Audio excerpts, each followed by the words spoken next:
This is Blackout City, my city, a dangerous city where nothing is what it seems to be, and the people here are not who they seem to be. The double cross is not only a game, but the norm. Staying alive is survival. Staying sane is a necessity.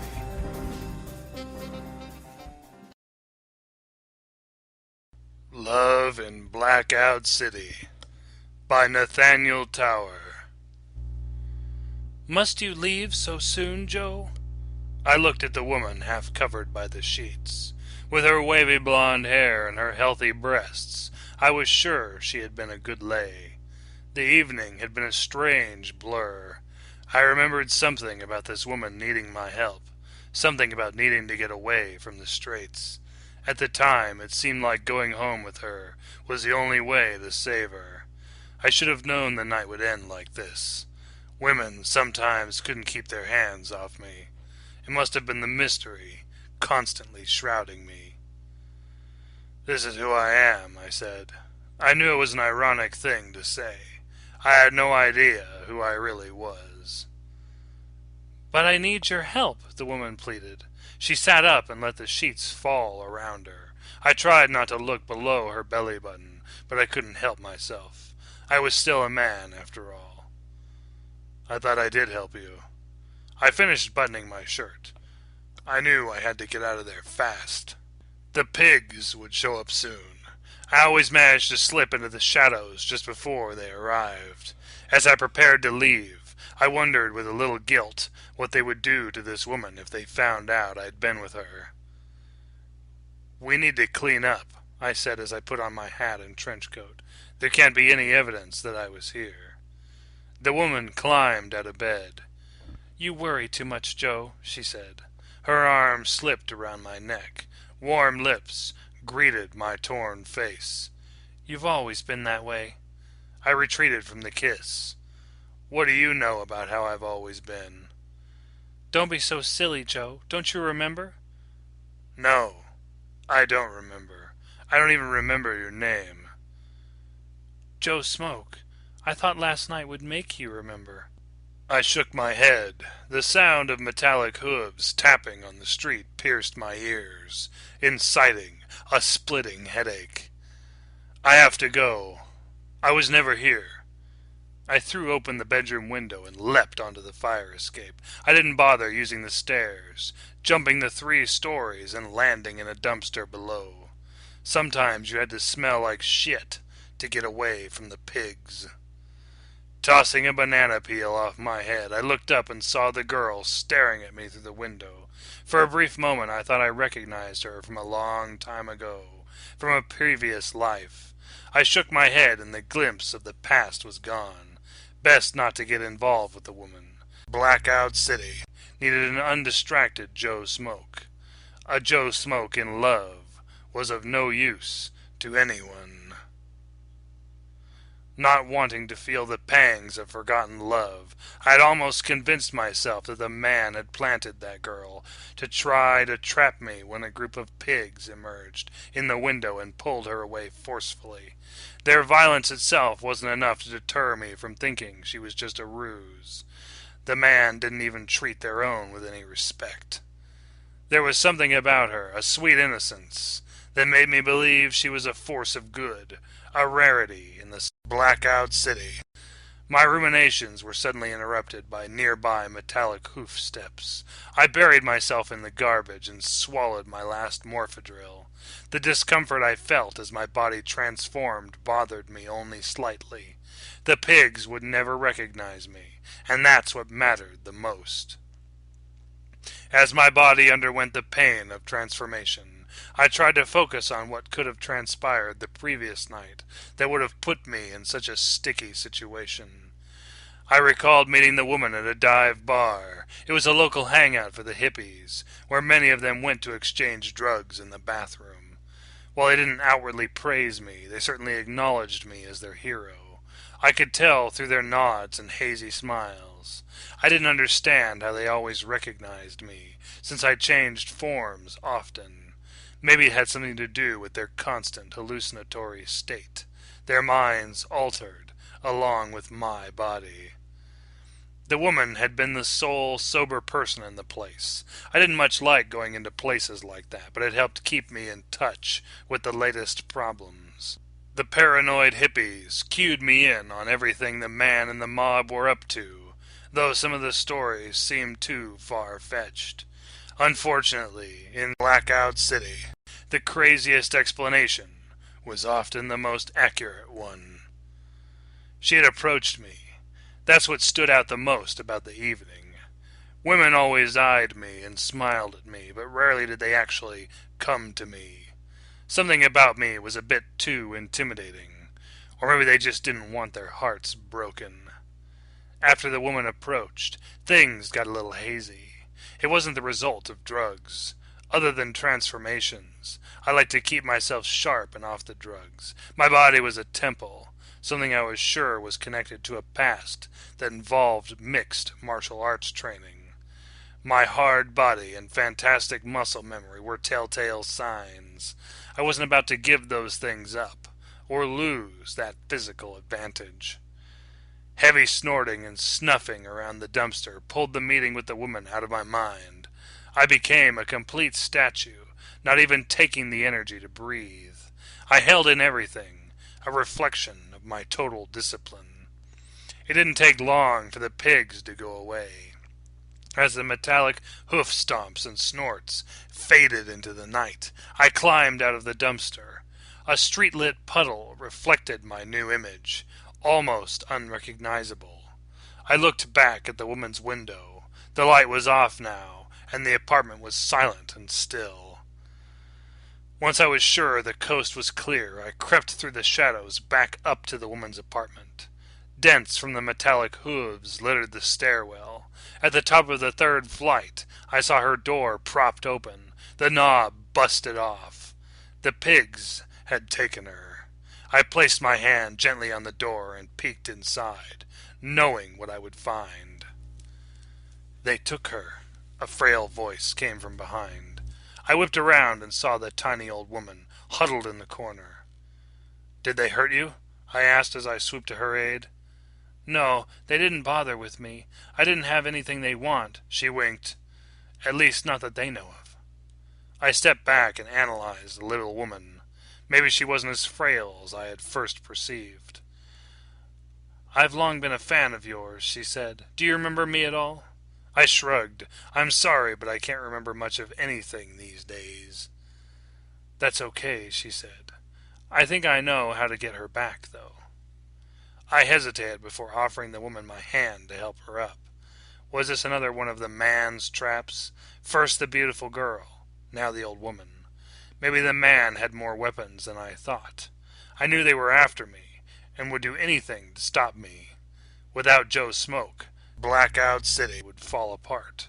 The hippies themselves had no power to overcome the man or the mob. Drugs could only do so much to help the cause. Knowing the risk, I reached my hand down. "Let's go get her," I said. She grabbed my hand and rose, her surprising power nearly pulling me down. We tore through the streets in silence. I was amazed by how fast she could move. At times she seemed to outrun me, and her nimbleness made me feel clunky. As we navigated through the dirty, deserted streets, I wondered where we were going, but the occasional glimpse of pigs patrolling kept me focused simply on keeping up with the woman. After 15 minutes of running and slinking through the streets, the woman led me down the stairs of a boarded pub I was sure I had never seen before.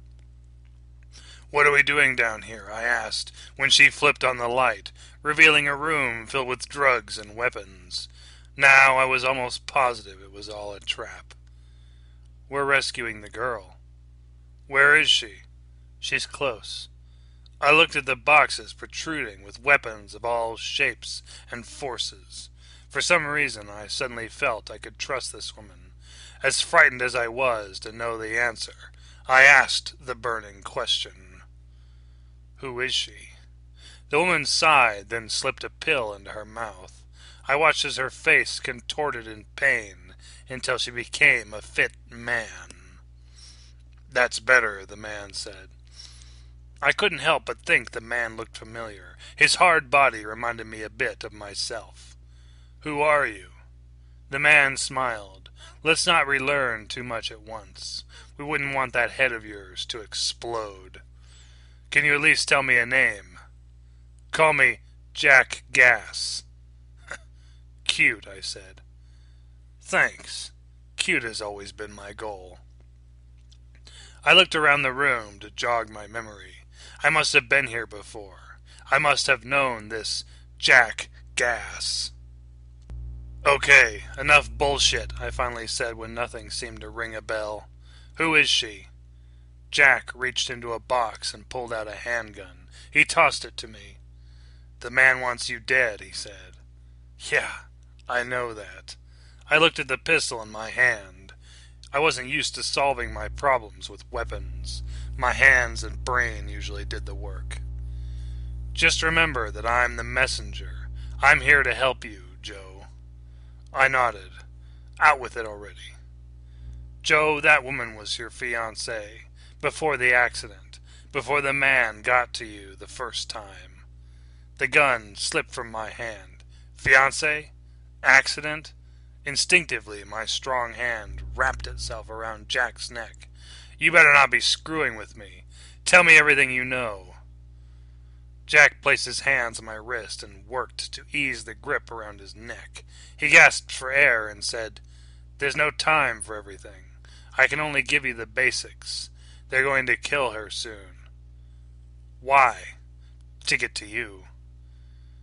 But I don't even remember her. I relaxed my grip, but Jack kept his hands tightly on my arm. The man works in ways none of us can explain. I don't know exactly what they're up to, but I know they want to get you out of the picture. You're starting to give the people hope.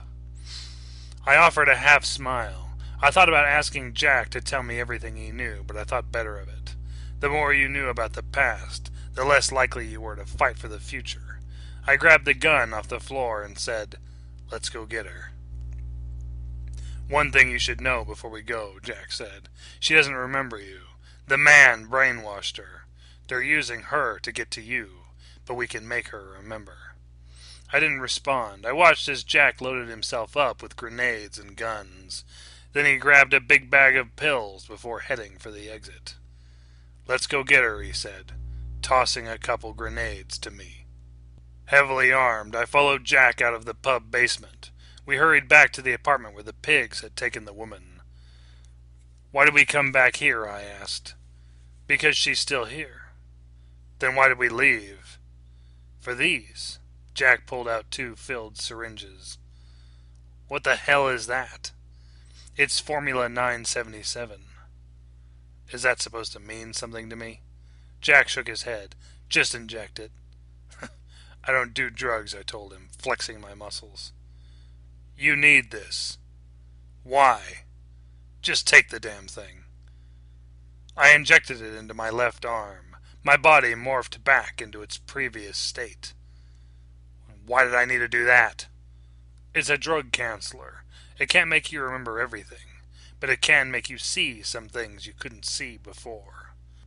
It took a few minutes, but soon a door appeared right in front of my eyes. Are you sure this isn't a hallucinogen? Positive. That door was always there. They made it disappear for you. Tired of talking about drugs and about what the man was trying to do to me, I unleashed the full power of my leg on the door. It splintered open. A group of heavily armed pigs snorted when they saw us. Toss a grenade, Jack shouted. I shook my head and quickly disengaged the pigs with swift karate chops. I prefer to do things my way, I said, when I stood over the dormant pigs. Jack looked unimpressed. Duck! He suddenly shouted as he tossed a grenade over my head. I dropped to the ground and braced myself for the explosion. Metal pig parts blew all around me. You can't do everything with your hands, he said after pulling me off the floor. Together we ran through a labyrinth of rooms, searching for the woman. Are you sure she's down here? Yeah, I'm sure. How do you know? Because I used to be one of them, Jack said. Don't you recognize me at all? I looked closely at his face. A moment of recognition finally clicked. You're the one who did this to me. I reached for a gun, but Jack pinned me before I could pull it out. That was then, Jack said. This is now. We need that girl. Why do we need her so badly? He let me up, for some reason trusting that I wouldn't attack him. She has the code to shut down all the pigs. Shortly after your accident, the man overtook her and made her into a sex slave for a bunch of the higher-ups. One of them trusted her with too much information. If we can get her back on our side, we can get to the man. We can shut them all down. I studied Jack, wondering why the change of heart. It doesn't matter, he said, somehow knowing what I wanted to ask. We just need to find her. She's very close. I can sense her. We navigated our way to the end of the hallway of tunnels. Standing before a red door, we knew this was the last hope. Is she in there? I asked. I'm betting on it. And what else is in there? Nothing we can't stop. I kicked open the door and pointed my gun at what I expected to be an army of pigs. The room was empty, save for the woman sitting naked on the floor. Get my back, I ordered Jack as I ran to her. There was nothing in the room to prevent me from getting to her. She didn't smile when she saw me. I picked her up and wrapped the trench coat around her. I looked deep into her eyes, hoping for some recognition on either of our parts. There was nothing. I hardly even remembered her from that night. I held her tightly, rubbing my arms on her shivering body. Are you Joe Smoke? She asked after a while. Yeah, how'd you know? Because they told me you would be the one to save me. What?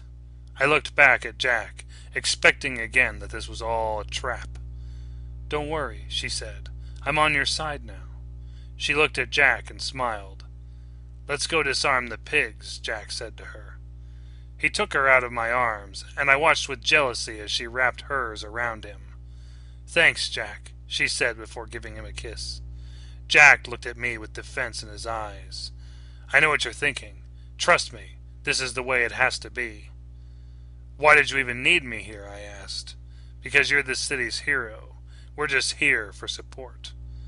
I didn't smile. I gave him my coldest, smokiest look. I guess that's why they call him Joe Smoke, the woman said. I shook off the hurt.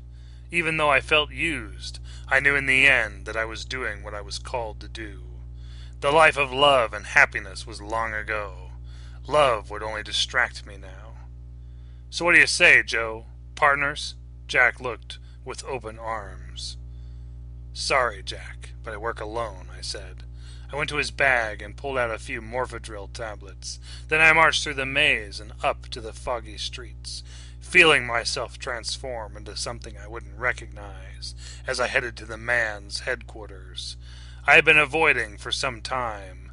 Now it was time to face the truth and put an end to this shit once and for all.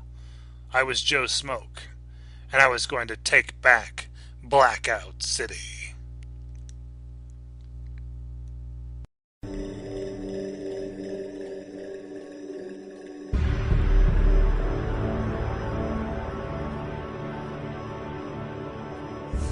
Horrified Press. horrifiedpress.wordpress.com.